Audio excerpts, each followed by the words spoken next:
The Abraham Accords face their toughest test yet. The UAE warns annexation of the West Bank is a red line.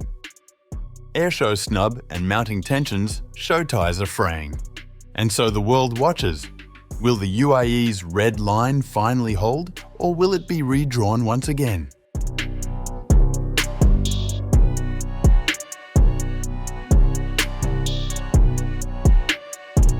The United Arab Emirates is walking a diplomatic tightrope. 3 senior sources, speaking to Reuters, say Abu Dhabi will not cut ties with Israel outright if Prime Minister Benjamin Netanyahu's government proceeds with annexation of the West Bank. But it could downgrade relations, most likely by recalling its ambassador. That distinction matters. In early September, as per the Times of Israel, Emirati Foreign Ministry official Lana Nuseibeh warned that annexation would be a red line, one that would jeopardize the Abraham Accords and end the pursuit of regional integration. Despite the harsh rhetoric, Emirati officials are signaling they prefer recalibration over rupture. Why? Because the UAE is one of only a handful of Arab states with open ties to Israel. To sever them entirely would undo a historic gamble, the 2020 Abraham Accords, signed alongside Bahrain and Morocco with Washington's mediation. Instead, Abu Dhabi seems intent on sending a warning shot without sinking the vessel, according to a report by the Times of Israel.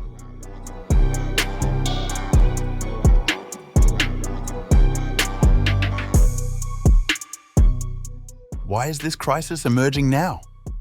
The Netanyahu government is under mounting pressure from the far right.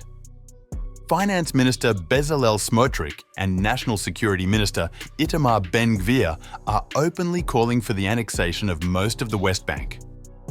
At a press conference this month, Smotrich even unveiled maps, urging Netanyahu to approve sweeping territorial claims. Smotrich said, "Maps are being drawn up to annex most of the West Bank. It is time to accept this plan." For Netanyahu, annexation is more than ideology. It's also politics. His coalition relies on hardline religious nationalist parties, and an election is expected next year.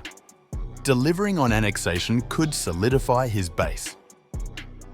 But for the UAE and much of the Arab world, such a move would cross the line from diplomatic discomfort to open defiance. The United Nations and most countries oppose annexation outright, viewing it as a violation of international law and a death blow to the two-state solution.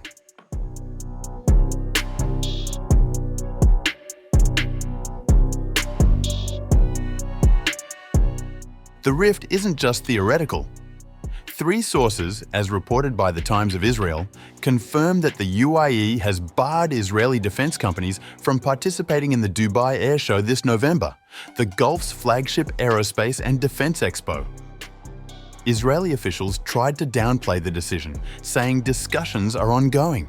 But the message is clear. Economic and defense ties, once the crown jewel of the Abraham Accords, are no longer immune to politics.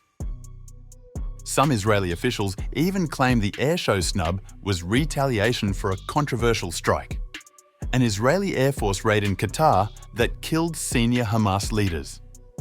Gulf states condemned the strike and rallied around Qatar, calling it a breach of sovereignty.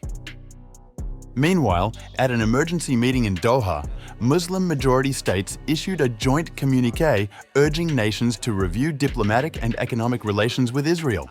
All this comes as the Gaza war, now nearly 2 years old, drags on.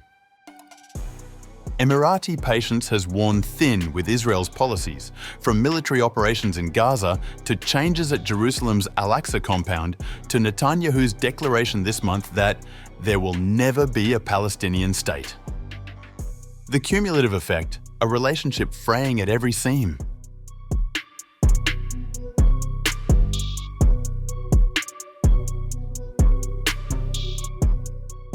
When the Abraham Accords were signed in 2020, they represented a historic realignment, the hope that Arab-Israeli normalization could sideline conflict and usher in trade, tech cooperation, and regional integration.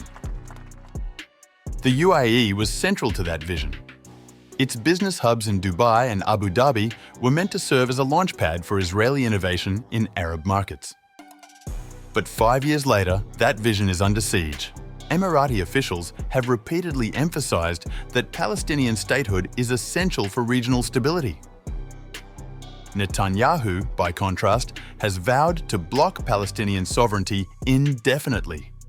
The divergence is stark, and it raises a critical question. Can the Accords survive if their foundational compromise, delaying annexation, is now abandoned? The Times of Israel quoted an Israeli government source as saying, "We believe ties with the UAE can be repaired. The relationship is too important to lose.